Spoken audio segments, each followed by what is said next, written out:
सबसे पहले आपका स्वागत है। सर। सर क्या कहना चाहेंगे, आज नया प्रोजेक्ट आपका आया है, कोई क्या है उसके बारे में अगर बात करें? सर नया प्रोजेक्ट आ रहा है मेरा। सबसे पहले तो नया प्रोडक्शन हाउस खोला है मैंने, वॉल्यूम आपके नाम से, और उसमें हम पहला अपना म्यूज़िक वीडियो बना रहे हैं। उसका नाम है गाने का हारा नहीं, और बहुत ही अच्छा और इंटरेस्टिंग गाना है। वो आजकल के जो गाने चल रहे हैं ना कि मेरे पास है BMW गाड़ी और मैं पहनता हूँ LV गुची, ये गाना उसकी तरह बिल्कुल नहीं है।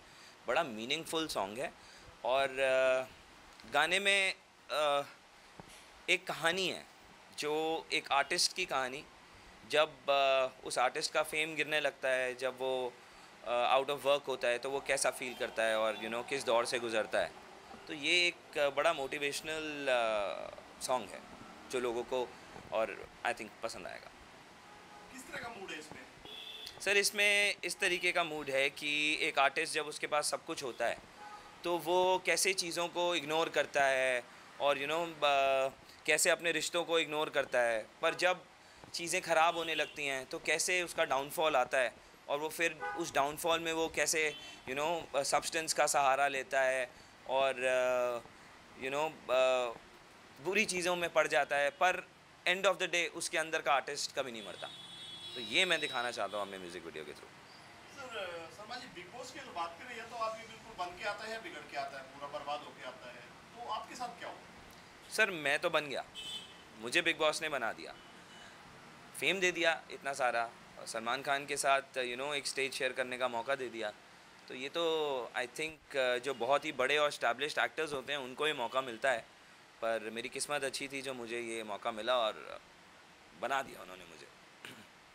तो कोई ऐसा वाक्य है, मतलब बिग बॉस में जाना कैसे हुआ आपका, या आपको किस भी यहाँ पे आपको बिग बॉस में लिया था अगर सर बात? बिहाफ तो मुझे नहीं पता, शायद मेरी पर्सनालिटी को देख के लिया, जिस तरीके का इंसान मैं हूँ उनको शायद उस तरीके के इंसान की ज़रूरत होगी शो में, तो उन्होंने मुझे लिया। और मैं अपने शहर में, दिल्ली में, एक नोन इंसान हूँ, मुझे काफ़ी लोग जानते हैं, और मेरे दोस्त भी बहुत ज़्यादा हैं, और मैं एक बड़ा एक सोशल आदमी हूँ। और एक छोटा सा नाइट क्लब भी था मेरा दिल्ली में, तो काफ़ी पॉपुलर हो गया था उस टाइम में, और ज़्यादा फेमस हो गया था। तो आई थिंक बिग बॉस को लगा होगा कि हाँ ये एक लड़का है दिल्ली शहर का, उसको बुलाओ, तो उन्होंने मुझे शो ऑफ़र किया और मैंने ले लिया। कितना बड़ा एक्सपोजर मिला उसका आपको? सर एक्सपोजर तो मुझे इतना मिला कि मुझे ये पता चला कि मैं ओवर एक्सपोज्ड हूँ। एक ये शब्द है ओवर एक्सपोज्ड, ये मुझे कभी नहीं पता था ये क्या होता है। तो इंडस्ट्री में कई लोगों ने जब मुझे जब मैंने काम करना शुरू किया, तो लोगों ने मुझे बोला यार तुम ओवर एक्सपोज्ड हो। मैंने कहा समझ नहीं आया मतलब क्या है इसका। कह रहे नहीं, तुम्हें लोग बहुत ज़्यादा देख चुके हैं, तुम इतने महीने टीवी पे रह लियो, तो तुम्हारी असलियत लोगों को पता है, तो तुम ओवर एक्सपोज्ड हो, अब तुम्हें लिमिटेड काम मिलेगा। तो मैंने बोला यार ये लोग, बाकी लोग, ये शाहरुख खान, सलमान खान, ये लोग नहीं है ओवर एक्सपोज्ड, मैं ज़्यादा एक्सपोज्ड हूँ। क्या मैं इनसे ज़्यादा काम कर चुका हूँ या चक्कर क्या है? कह रहे नहीं, आपकी रियलिटी देख चुके हैं लोग, ये तो एक्टर्स हैं। बात तो ठीक है, तो हो सकता है इसलिए ये ओवर एक्सपोज कर दिया बिग बॉस ने मुझे। अगर बात करें, दिल्ली और पंजाब ने इतिहास रचा है बॉलीवुड में, मानते हो इस चीज़ को? जी बिल्कुल मानता हूँ। चाहे गुलशन ग्रोवर हो, गुलशन कुमार हो, या प्रेम चोपड़ा हो, या सुभाष घई हो, या यश चोपड़ा, तो दिल्ली वाले हारते नहीं हैं। सर एटीट्यूड ही ऐसा है दिल्ली वालों का, हारना कभी सीखा ही नहीं है दिल्ली वालों ने। लेकिन इतने बीच में जो गायब रहे या फिर काम नहीं मिला, क्या नाराजगी है? सर नाराज़गी कोई नहीं है, नाराज़ होना मैंने लोगों से छोड़ दिया है, मैं नाराज़ किसी से नहीं होता। काम ना होने का कारण सर ऐसा नहीं था कि काम नहीं मिला, काम कंटिन्यू मिलता रहा। बिग बॉस की देन है ये कि पॉपुलर बना दिया और काम मिलता रहा, पर साथ में धोखे भी मिले, घटिया प्रोड्यूसर्स मिले, नकली प्रोड्यूसर्स मिले, जिन्होंने 6-6 महीने मुझे मेरा टाइम वेस्ट किया, फिल्में साइन करा ली, रिहर्सल करते रहे, 6 महीने बाद स्क्रैप, फिल्म ख़त्म, बनेगी नहीं। सीरियल भी मिले, सीरियल मिले, सेट पे पहुंचा, कोई और शूट कर रहा है मेरी जगह, दूसरा सीरियल मिला, 7 कैरेक्टर्स थे उसके अंदर, 7 को रिप्लेस कर दिया। तो ये जो सीरीज़ ऑफ इवेंट्स मिले, धोखे मिले, इस वजह से मेरा बहुत टाइम वेस्ट हुआ, और मैं गायब दिखा। मैं कहीं गायब था नहीं, मैं यहीं था और काम ही ढूंढ रहा था, और मिला, पर साथ में मिले बहुत सारे धोखे। एक कड़वा सच है सर, जी सर। हर किसी को नहीं मिलता है जो गाना है प्यार जिंदगी में, कहीं ना कहीं इसमें सच्चाई है। बिग बॉस के कुछ ऐसे लोग भी देखे हमने जो एक सी ग्रेड की अश्लील वीडियो बनाकर आजकल डालते हैं। एक मतलब बिग बॉस में काम किया है, काम नहीं मिला। कुछ लड़कियां हैं, नाम लेना नहीं चाहेंगे, इंस्टाग्राम पे डालते हैं। मतलब क्या इतना बड़ा प्लेटफॉर्म मिलने के बाद भी क्या क्या है उनके साथ? सर किसी का घर कैसे चलता है, किसी का घर कैसे चलता है, मैं इस बारे में किसी कोई लड़की कैसे वीडियो डाल रही है ये एंटायरली उनकी चॉइस है। वो कैसे भी वीडियो डालें, आप मत देखिए अगर आपको पसंद नहीं आ रहे तो, ये उनकी चॉइस है। आपको क्या पता कि कलर्स किस को लेना चाहिए ना, अगर हमारे आर्टिस्ट हैं कलर्स को, या बिग बॉस में जो काम किया है कुछ ना कुछ तो काम देना चाहिए। इसमें भी एक लॉबी, आप मानते हैं इस चीज़ को? सर बिल्कुल है, बिल्कुल है। मैं कलर्स का प्रोडक्ट हूँ, मुझे कलर्स काम नहीं देता। राइवल चैनल मुझे काम देते हैं, स्टार मुझे अपना शो दे देता है टीवी में करने के लिए, जी मुझे अपनी वेब सीरीज़ दे देता है करने के लिए, पर कलर्स मुझे कुछ नहीं देता। और या तो मैं परफॉर्मर ना हूँ, अगर नहीं था तो बिग बॉस के फाइनल तक कैसे पहुँच गया, पहली बात। या तो मेरे में वो टैलेंट ना हो, मुझे लगता है, पर फिर भी हो सकता है कोई अंदर कोई कोर कमेटी का कोई हो जो मुझे नापसंद करता हो, कोई बात नहीं है। मुझे एक्चुअली मुझे बोलने में भी परेशानी नहीं है। पहले भी कुछ हुआ है कि स्क्रिप्टिंग है चीज़ें, विनर की स्क्रिप्टिंग बताया जाता है, एक आदमी अंदर सब कुछ करता है, वो कुछ नहीं होता है, दूसरे आदमी के पीछे पड़ा जाता है जो अच्छा खेलता है। सर ऐसा है, ये पहले भी मुझे ऐसा लगता था कि कलर्स हमेशा अपने फेस को जिताता है। जो उनका फेस होता है, जो उनके शोज़ कर रहा होता है, उनको कलर्स जिताता है क्योंकि आगे उनसे काम करवाना है। पर धीरे धीरे ये चीज़ मेरे मन से हट गई है। इस बारी जैसे वो एल्विश यादव जीते हैं, तो वो तो कलर्स के फेस नहीं है ना, पर उनकी पॉपुलैरिटी इतनी है कि आजकल देखो फैन सेट के बाहर आके खड़े हो जाते हैं कि अगर हमारा बंदा नहीं जीता, फेयर नहीं हुआ, तो हम सेट तोड़ देंगे, हम शो बनने नहीं देंगे।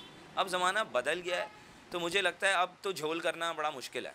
अब तो रियल डिजर्विंग विनर ही। लेकिन सर आप इस बात को मानते हैं कि एक आप ऑडियंस की तरह से देखें, जो अच्छा खेल रहे थे वो आज कहीं नहीं है मार्केट में, कुछ लोग हैं, हम नाम लेना नहीं चाहेंगे, बुरा लगेगा। सर कई लोग बाय चॉइस नहीं हैं और कई लोगों को काम नहीं मिल रहा। अब मैं बोलूँगा कि कलर्स को ही सबको काम दे देना चाहिए, मुश्किल होता है। शायद मुझे भी तभी नहीं देते क्योंकि हो सकता है मेरे लाइक उनके पास काम ना हो। पर ये तो एंटायरली डेस्टिनी बोलूँगा मैं, किस्मत बोलूँगा। किस्मत कई लोगों की है। अब रिक्शे वाला भी मेहनत करता है ना, और अंबानी जी भी मेहनत करते हैं। अब वो मेहनत करके भी रिक्शे वाला है और वो मेहनत करके अंबानी है, तो ये किस्मत ही तो है। एक भिखारी के घर पैदा होता है, एक अंबानी जी के घर पैदा होता है, क्या है, सब किस्मत है। लड़कियों को जल्दी काम मिल जाता है, इस बात को मानते हैं आप? सर लड़कियों को जल्दी काम मिल जाता है? नहीं, मुझे तो लगता है कि लड़कियों के लिए स्ट्रगल ज़्यादा है। मुझे ऐसा लगता है लड़कियों के लिए स्ट्रगल ज़्यादा है। लड़कों के लिए भी स्ट्रगल है, पर लड़कियों के लिए आई थिंक ज़्यादा है। काम आसानी से मिल जाए ये मैं नहीं मानता।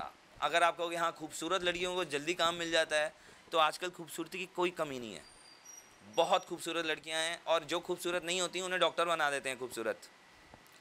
तो हारा नहीं जी, तो कहीं ना कहीं इसमें अपनी आपके जिंदगी की बायोग्राफी या आत्मकथा कह सकते हैं। बिल्कुल कह सकते हो। अभी मैं हारा नहीं हूँ, और जब तक रहूँगा तब तक दिखता रहूँगा। और हराना मुझे आसान भी नहीं है वैसे। और मेरी फैमिली में ही सब बड़े करेजियस लोग हैं, और सब में बड़ा सब बहुत गट्सी हैं, तो हम लोग को हराना इतना आसान नहीं है।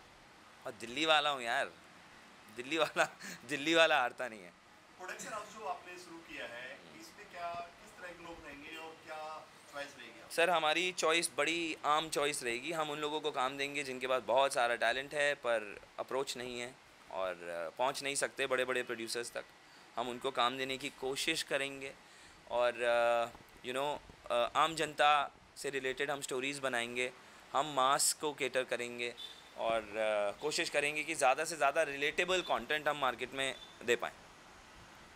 इसके अलावा और क्या क्या रनिंग में है आपके? उसके बाद मन में तो है कि एक रियलिटी शो बनाया जाए, खुद का रियलिटी शो जो आम लोगों के लिए हो, जिसमें कंटेस्टेंट्स हों तो ज़मीन से जुड़े हुए रियल बंदे वो हों।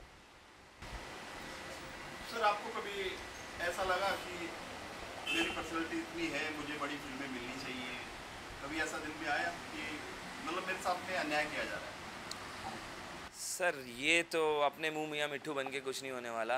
ये सब सबक मैं ले चुका हूँ लाइफ में, इसीलिए अब खुद को काम देता हूँ मुझे बड़ी फिल्म मिलनी चाहिए, मेरे को ये मिलना चाहिए। मिली क्या? नहीं मिली ना। तो जो मिला है उसमें खुश रहने का है, और ज़्यादा हवा में नहीं उड़ना, और बहुत ज़्यादा बड़े सपने भी नहीं देखने जो टूट जाएं। तो अपनी लिमिट में रहना है, अपने आप को खुद को भी काम देना है, और दूसरे अगर दें तो हाथ जोड़ के काम करना है, और ग्राउंडेड रहना है, तमीज़ से रहना है।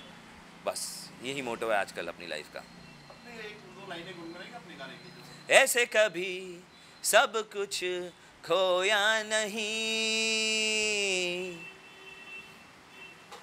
थैंक यू सर हमसे बात करने के थैंक यू, लिए। Thank you. हाँ, वाइट कैसे होगा? बंद कर दोगे तो? नहीं अभी हो रहा है, इसमें कलर अभी हो रहा है, अभी होगा वाइट बैलेंस। ये भी सीरीज 2 मिनट का करते हैं ये।